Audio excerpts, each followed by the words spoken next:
اعوذ باللہ من الشیطان الرجیم بسم اللہ الرحمن الرحیم الحمد للہ رب العالمین الرحمن الرحیم مالک یوم الدین ایاک نعبد و ایاک نستعین اہدنا الصراط المستقیم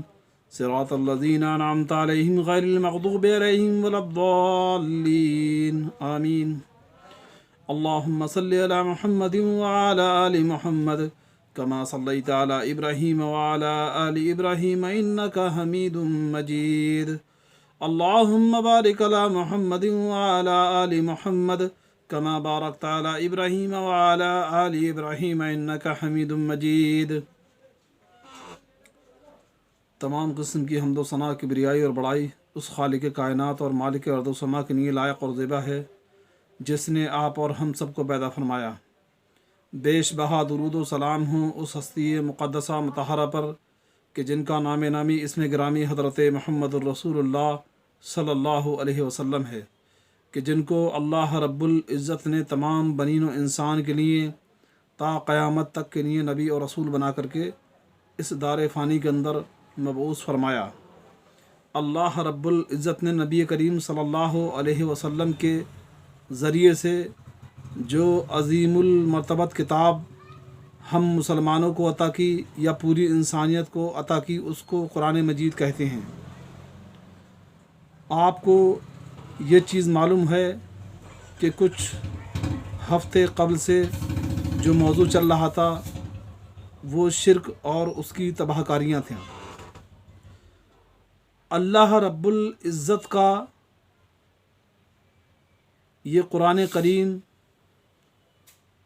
جو اللہ رب العزت نے انسانوں کی رشد و ہدایت کے لیے نازل کیا ہے، یہ پورا کا پورا قرآن جو ہے اللہ رب العزت کی وحدانیت اور توحید کو بیان کرتا ہے۔ اللہ رب العزت نے جتنا زور اس کتاب کے اندر توحید پر اور شرک پر کیا ہے اتنا کسی اور چیز پر نہیں دیا ہے، کیونکہ اللہ رب العزت کے نزدیک انسان جب تک خالص توحید اختیار نہ کر لے اور توحید اختیار کرنے کے بعد میں پھر وہ انسان نیک اسی صورت میں اس انسان کا ہر وہ نیک عمل چاہے وہ بڑا ہو، اللہ رب العزت کی بارگاہ میں اسی وقت قابل قبول اور منظور ہوگا جب اس کا عقیدہ توحید پر مبنی ہوگا۔ اور اگرچہ اس کے علاوہ اگر انسان کا عقیدہ مشرکانہ ہے، شرکیانہ ہے، تو چاہے وہ انسان کتنا ہی نمازی ہو، پرہیزگار ہو یا تہجد گزار ہو، اگر اس کا عقیدہ شرک پر مبنی ہے تو ایسے انسان کی کوئی بھی نیکی اللہ رب العزت کے یہاں پہ قبول نہیں ہے۔ جیسا کہ آپ کو معلوم ہے کہ اللہ رب العزت نے قرآن مجید کے اندر ایک جگہ کم و بیش 18 انبیاء علیہم السلام کا ذکر کرنے کے بعد میں اللہ رب العزت نے اس کے آگے یہ بیان کیا کہ اگر یہ انبیاء یا ان میں سے کوئی بھی ہمارے ساتھ میں شرک کرتا یا ہماری ذات میں شرک کرتا تو ہم اس کے سارے اعمال اکارت اور برباد کر دیتے۔ اسی طریقے سے اللہ رب العزت نے قرآن کریم کے اندر ایک جگہ خاص طور پہ نبی کریم صلی اللہ علیہ وسلم کو مخاطب کرتے ہوئے کہا کہ اے نبی، آپ کی طرف اور آپ سے پہلے انبیاؤں کی طرف یہ وحی کی گئی کہ اگر آپ نے شرک کیا تو ہم آپ کے سارے نیک اعمال برباد کر دیں گے۔ تو ضرورت اس بات کی ہے کہ آج کے دور میں انسان کو یہ چاہیے کہ اللہ رب العزت نے جو کتاب ہماری طرف نبی کریم صلی اللہ علیہ وسلم کے ذریعے سے بھیجی ہے، جس کو لانے والے امین جبرائیل امین ہیں، تو ہمارا یہ فرض بنتا ہے کہ ہم اس کتاب کو اپنی زبان کے اندر، اپنی مادری زبان کے اندر اس کا مطالعہ کریں. جتنا اللہ تبارک و تعالیٰ نے ہم کو وقت میسر دیا ہے اس کے حساب سے اس کا مطالعہ کریں. چاہیں اگر ہمیں اللہ رب العزت نے ہندی کا علم دیا ہے تو ہم ہندی کے اندر اس کا ترجمہ ٹرانسلیٹ پڑھیں، اردو کے اندر پڑھیں، انگلش کے اندر پڑھیں. جو بھی موجودہ حالت کے اندر ہندوستان کے اندر جو زندہ زبانیں ہیں جو بولی جا رہی ہیں، الحمدللہ ان سب زبانوں کے اندر اس کا ترجمہ، اس کا ٹرانسلیٹ موجود ہے. ضرورت اس بات کی ہے کہ اللہ رب العزت نے اس قرآن کریم کو صرف